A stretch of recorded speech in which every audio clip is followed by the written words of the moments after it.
I'm Lou Goldstein, and welcome to another edition of Focus On. Tonight, my guest is Jahan Nostra, who is a world famous hip hop artist and singer and musician, and he's on the show and he's live from us. I see him right now. Jahan, thank you so much for cutting out some of your time to be on the show tonight. Thank you, Lou. I appreciate it. Thank you much. And That's Focus great. On. I know. Well, it's great. I know you have a new record, Violet Skies, coming out that we'll be talking about. But first, let's talk a Yeah. little bit about you and what you've done over the years. I know you've won many awards and you've performed all over the United States and Canada. And you've headlined at Gramercy Theater and Ashford and Simpson's Sugar Bar in New York and the Under Pressure Festival in Montreal. And you co-headlined with Ludacris and so many more places that you've gone. Everybody knows you. And because they know you because you're known for rhyming in a conscious lyrical style over soulful jazz-infused beats. You've established yourself on the East Coast hip hop scene and around the world with independent projects featuring the legendary Smith and Wesson, Akeem Green, Tone Trump, and Chessie. And your fourth project, Violet Skies, features the legendary Master Ace, Che Noir, Hamel, REKS, and the entire EP was mastered by the Grammy-winning engineer Daddy Kev. And I know that you dedicated this EP to hip hop, which is celebrating its 50th anniversary this year. And for those who want to get a hold of Violet Skies, the project is available now on all streaming platforms, and you can listen to it on Spotify. Just look it up and, Yes, you'll get it. It's a great EP. So let's talk about it. What was your creative process for Violet Skies? My creative process was basically very organic. It had a lot to do with what I call the essence of hip hop, but yet updated. So, I'm a fairly young man still, but I represent kind of the core values of hip hop, which is what some would say, pioneers from Grandmaster Caz to Melly Mel. Then you pull it all the way up to people in my generation when I was a kid, like Nas or, Jay-Z, a lot of different people that people may know. And the creative process was very organic. It really was fun because I have a lot of collaborations, but I also have a very strong amount by myself. Like there's 9 songs on the EP on Violet Skies. This is volume 1 in a series. And the creative process was I moved around a lot because some of these songs were recorded even during the pandemic time, depending on what songs made it. And some of the songs were recorded primarily in Queens, New York. That was my base. Oh, Queens, Queens, New yeah. York with my partner Zeus Anderson in his studio. But then I recorded some of it with Chris Burke in Stamford, Connecticut, and I recorded some of it just mixed by my engineer and a guy who's really been with me from the beginning. He mixes all my stuff, Chris Seraphine. So with getting files to all these guys, it was a crazy kind of moving around kind of thing, but it really worked out because it showed the versatility and range of the album. So the creative process, I wouldn't say was as smooth as ESP, but it was very well worth it. It was a labor of love between many different great engineers. That's great. Let's talk about some of those artists and the producers featured on the project a little bit more. And maybe we can talk a little more about what their contributions were to Violet Skies. Yes, sir. So maybe Well, there are a lot of artists involved here. yeah, no doubt. You have Che Noir, who is basically one of the hottest artists right now. She's down with what we call Trust Gang, who's 38 Special. She's from Buffalo, New York. She's on my song Plaga, which basically is it's a very lyrical song. Plaga, which also, you look at it in Spanish, it actually means plague. We got through the pandemic in the song, so kind of represented that a bit. It's also an acronym. But when you look at it, Che Noir is young. Her birthday, as a matter of fact, was yesterday. And she's basically a hot new artist. She's 29 and she's a female artist, but this is one of my favorite MCs in the game. So she's an artist that contributed. She's very big right now. You can check her out, Che Noir, CHE space NOIR. She's on my song Plaga. You have Kirk Cohiba from Chicago, who's a great MC and artist. You have Symphony Swinger, who produced that track called Picture Frames, who also sings on that track. You have Master Ace, who's a hip hop legend. Talk about 50 years of hip hop. I mean, this guy's been in the game since Juice Crew. Started with Marley Marl and the rest of them up until to now, where he's released, uh, breathtaking LPs with people like Marco Polo. So Master Ace. You have Tom L, the God Rakim's son, really, really, Right. a guy I came up with. Yeah, he was really good. He's on my song Dedication. You have Rex, who's from Massachusetts, another top-notch MC, um, on that's Dedication too. Then you have singers like Finn Henry, who's a Oh part of yeah. a band that I was with. Yeah, she's in a song called Bar Number Seven. And we have another singer. Her name is Zachalina. She's also from New York State, but now lives in Tennessee. She's great. She knocked it out on this song called Fiery Diary. I'm really happy with the range of people involved. This is beyond, just rap. It's also universal in a sense of a musical sense. You have a lot of great singers as well as rap artists. And it really kind Yeah. of debunks the myth that hip hop isn't positive or that it doesn't have these other sides. I grew up, after Tribe Called Quest and De La Soul, rest in peace Yeah. to Dave. A lot of people have this bubble in hip hop, and I think Violet Skies, which violet is the color of creativity, Violet Skies kind of debunks that myth. I know that as you're talking about, there's so many talented people that you worked with on this one and who all contributed. And Yeah, I'm just wondering, with all these different individuals, how is the process of bringing everybody together? I mean, you have to get everybody together, right? So it had to yeah, be some process. So, tell us yeah, about that. Tell us about that. yeah. Lou, like the Nassau Film Festival, when I was making films, you guys, this is my second time being on Focus Off, for those who don't know. Right. And similar to um, the films, I bring them up because when I did my video Embrace the Rain, which won in 2018 at the Nassau Film Festival, I really, people were really calling me a project manager, kind of a natural talent I have. I direct a lot of my videos and ideas. So I've been doing this a long time, but I do think some people would say, I don't really say it because I don't really notice it, but people that work close with me say I do have a gift to be able to bring certain people together. And on this album, I knew some of the people I wanted to work with strategically. It doesn't mean they're going to work. It doesn't mean they're even going to pick up your phone call. Right. So, but luckily, a lot of people did. I tell you, the process it is it can be tedious, and you have to be very patient. You got a lot of people. I've waited for verses for months, at times, and I've also now. I'm not gonna lie, being able to work remote with other people in the music industry has helped and does help. But most everybody on here, I have met them personally and I know them, and we've discussed the song or idea that we wanted to do creatively. So even if they sketched it out in another studio, they were able to bring it out in a way that we had a real chemistry, a real relationship. I've probably done shows with them at one time or another. I've probably worked with them in the studio during one of their sessions, or I've just been able to have very on point conversations like we're having right now. Right. But either way, I would say, Lou, how does it come together? A lot of it takes a lot of patience and not giving up. And people that are not ready, they'll either be replaced or I'll just tackle the song on my own. But I was very fortunate that most of the people that I really got to execute a lot of these ideas were eager to work with me. It was just a matter of setting up that time. And that can be something that can be crazy, but in actuality, even if I had to wait a couple months actually for a verse or two, and it interfere with my deadline, it was okay because I knew I was making 3 volumes. So I was able to kind of flip things around based upon the person's availability and whether they were going to do it or not. Okay. It sounds like a lot to put together and a lot to Yeah. juggle, but it sounds like you pulled it off. So Yeah. I noticed the cover of Violet Skies. What inspired Yeah. you to have graffiti on the cover of the EP?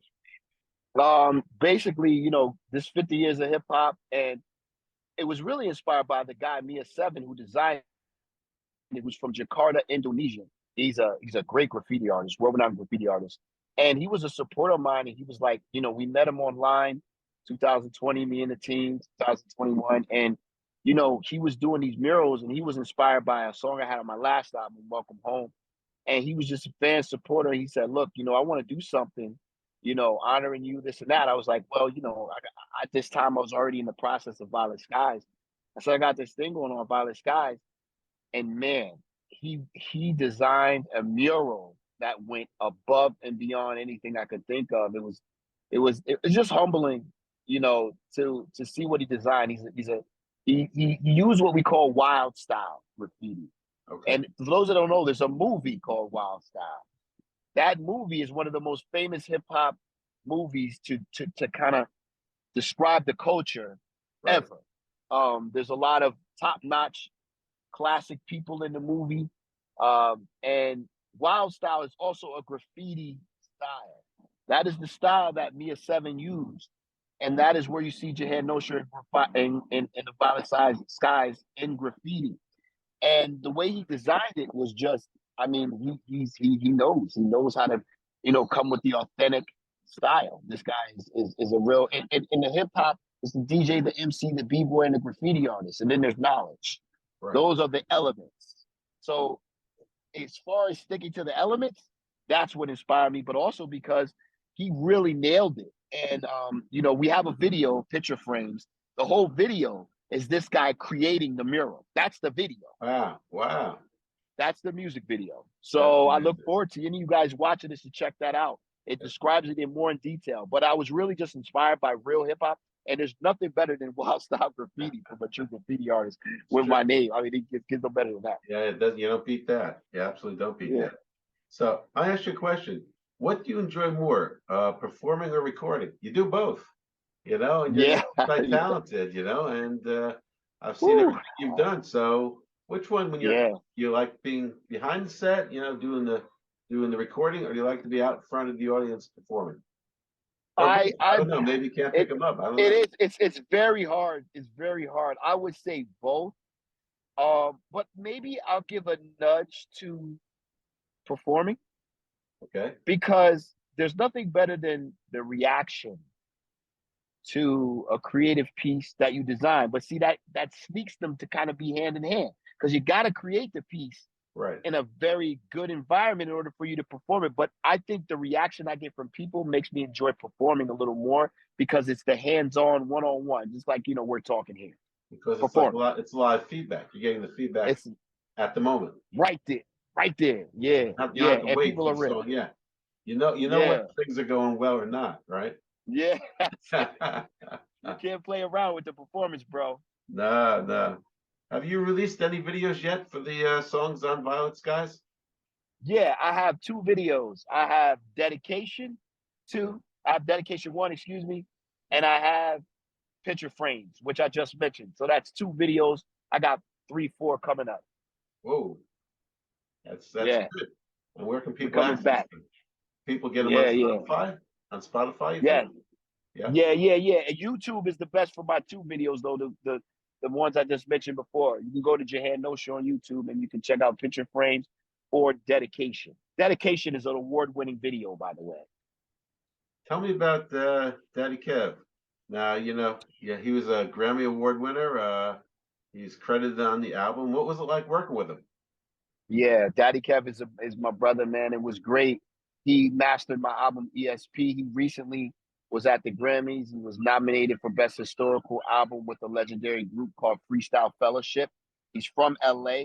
He has a club now called Scenario. He's a DJ where he also works with independent talent in LA, well-renowned name in LA, and just a good brother of mine. He's great with sound. And his mastering is top notch. He always brings my songs to another level. Between him and Chris Seraphine, it's the team of a lifetime. I always tell people I'm like the Patriots, man. I play with a good team. So that's my squad. So the real reality is, man, all salute to him. Daddy Kev from LA. Shout out to Scenario and everything he's doing out there. I'm getting out to LA to perform with him soon. But his ear is crisp. And so far, I wouldn't have anybody else master. I mean, he's definitely pays attention to detail. If you got a chance, definitely check him out, man. There's a reason that he got those Grammys on his and his Yeah, I know. repertoire. I know. Was it any different working with him in the studio than other individuals that you've worked with? Um, he's very on point with what he wants to bring. Right, And a lot of times he listens to the ear. And I would say yes, because just like me, he's not gonna he doesn't settle. right, So if he hears something, he won't just put it out. I love him for that because a lot of people are quick to take a check or do this or do that.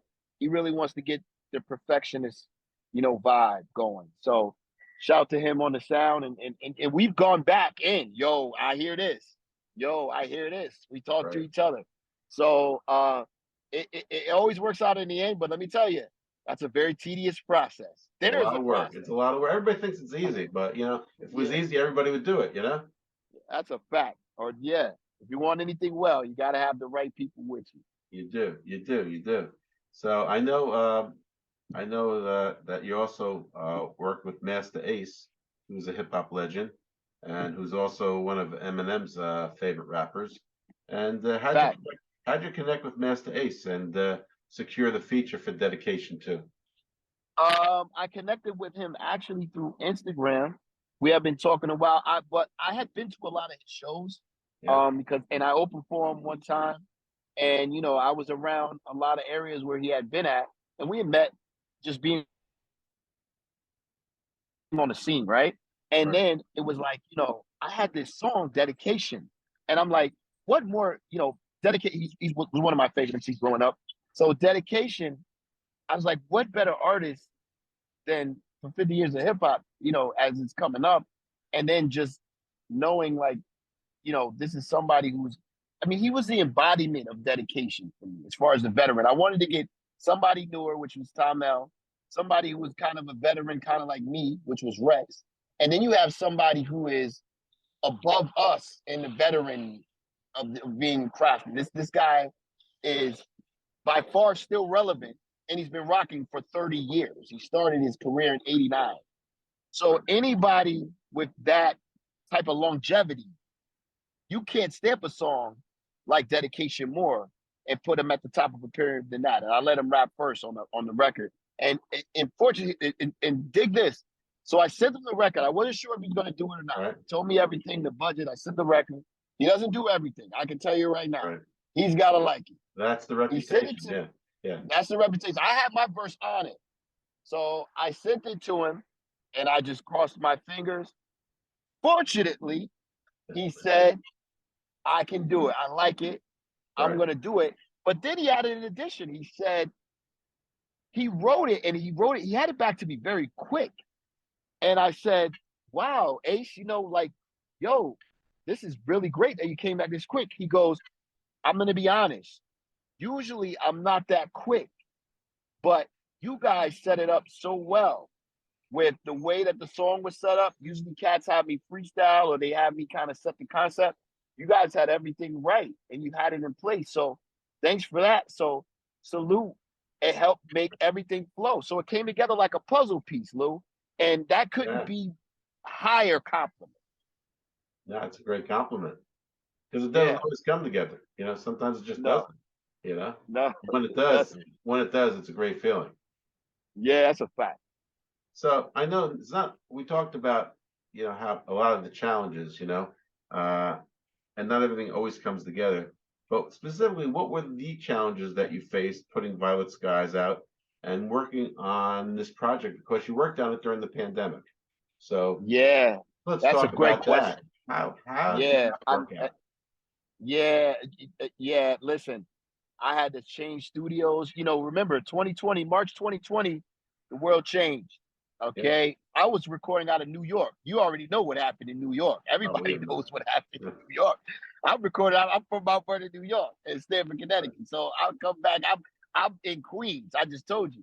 So Yeah, when the lockdown happened and everything started going on, it's like I couldn't go to studio. They were shutting down facilities. right, Now, I basically was able to rock with my partner Zeus Anderson. Shout out to Zeus, who engineered majority of this project. But in that time, unfortunately, due to circumstances beyond his control, Everything had halted. I thought it was done. So let's talk about rebounding. I go back to my hometown in Stamford, Connecticut, and I find out the guy Chris Burke, who basically I worked with back in 2012, 11. Good friend of mine. He had done some minor stuff with me over the years, but hadn't been in a while. He was able to get a facility. Connecticut was a lot more free during the pandemic. We had our issues, but it was not like New York. Wasn't as tight. I'm going to tell you, it was not as tight. Yeah. And he had a facility, which was a good facility, not too far from my apartment. The files were able to be sent, and I worked through the pandemic. Parts of Dedication was recorded during the pandemic. Other song, it's very interesting. I got a chance to continue to work and perfect the style. Shout out to Chris Burke for being able to rebound and us having a reach that enabled me to work when no one else couldn't. So I started recording now out of Stamford. That's when I switched to engineers.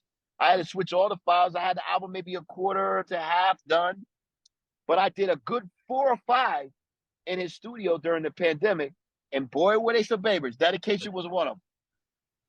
Was it funny? I mean, working during the pandemic, everybody was so, concerned. Everybody's wearing masks, not able to go anywhere. How did the creativity come to you during this whole, like, for lack of a better word, time that we were quarantined and people weren't doing what they normally did? They weren't going out. They were staying close to home. And how did the creative just flow during that time? It had to be a difficult time to be an artist. It was. One thing that it did do is everything, because everything slowed up. So one thing I did, I was able to reflect and get feelings, even though it was a very, tough time for most people. We got people that were passing away, and, God bless everybody. First of all, us to be here through the pandemic. Yeah. But when you look at it, it was also a very, especially for Americans, everything slowed down. I found old videos. I found we had to get more creative, Lou. Right. At home. Sometimes a curse is a blessing, if that makes sense. Sometimes. Now, sometimes. Right. But in this case, I'm not saying, it should have happened. It was like, it was good, but what I think could be, made as opportunity though is with people still getting severed, packages from their job, with checks continuing on, unemployment, and then still being able to be on. You had a chance to be creative at home. You did have a chance to take a look internally and say, what have I been doing for the past such and such time? Let me reevaluate my life. Let me reevaluate my goals. I get through this. Let's see how I'm going to feel. That's what I did. And a lot of that stuff also, I ain't going to lie, once I found the studio, creativity kind of opened up. Violet Skies opened up a lot more because it was like I had time to sit there and really pay attention to lines and really be in tune with my poetry and really think about what happened to me the last few months before or the last years before or even what I was looking forward to. So I was able to capitalize off of it and help it propel me to a level a lot of people. What I was even doing outside shows in the Connecticut area and other areas where a lot of venues were closed, we were taking it outside, doing things and stuff like that with our own monitors. That's what hip hop started off as anyway. Right. That's true. That's a fact. Kool Herc. That's it.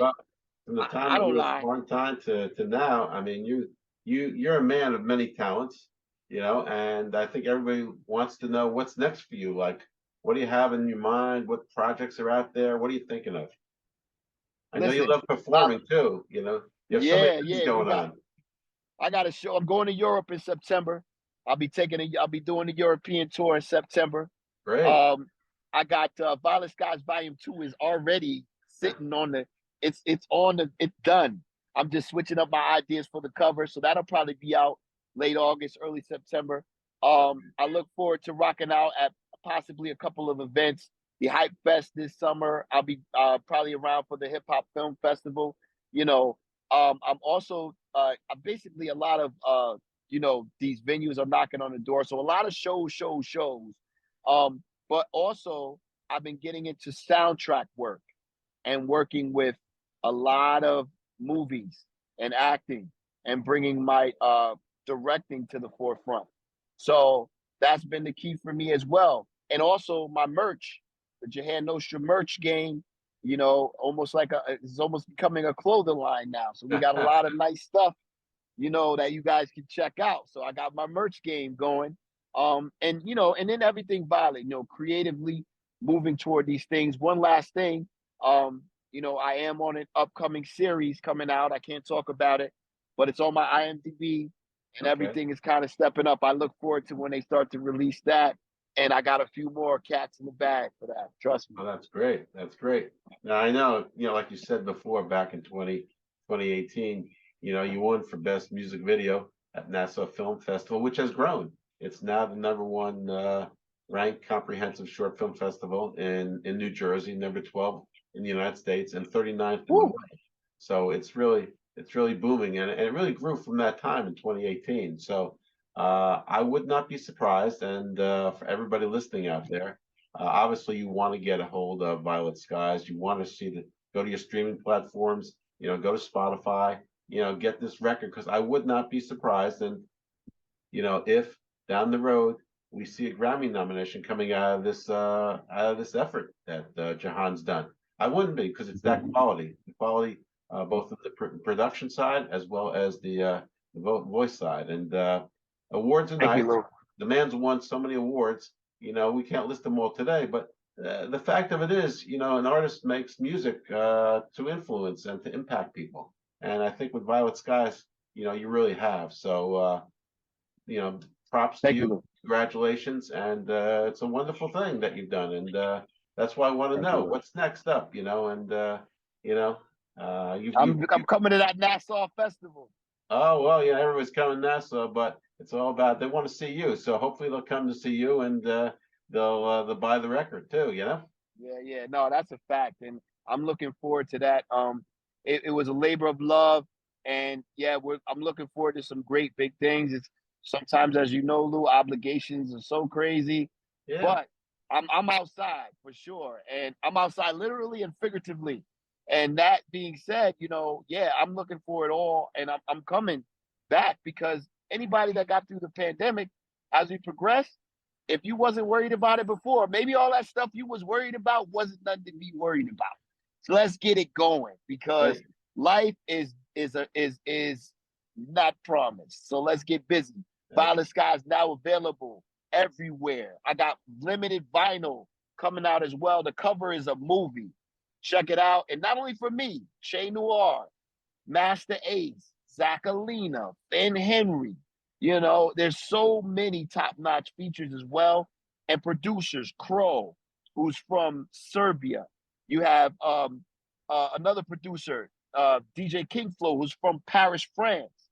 And then we have my partner, Symphony Swing, which is from Connecticut. There's a bunch of artists all over the world that produced on this project.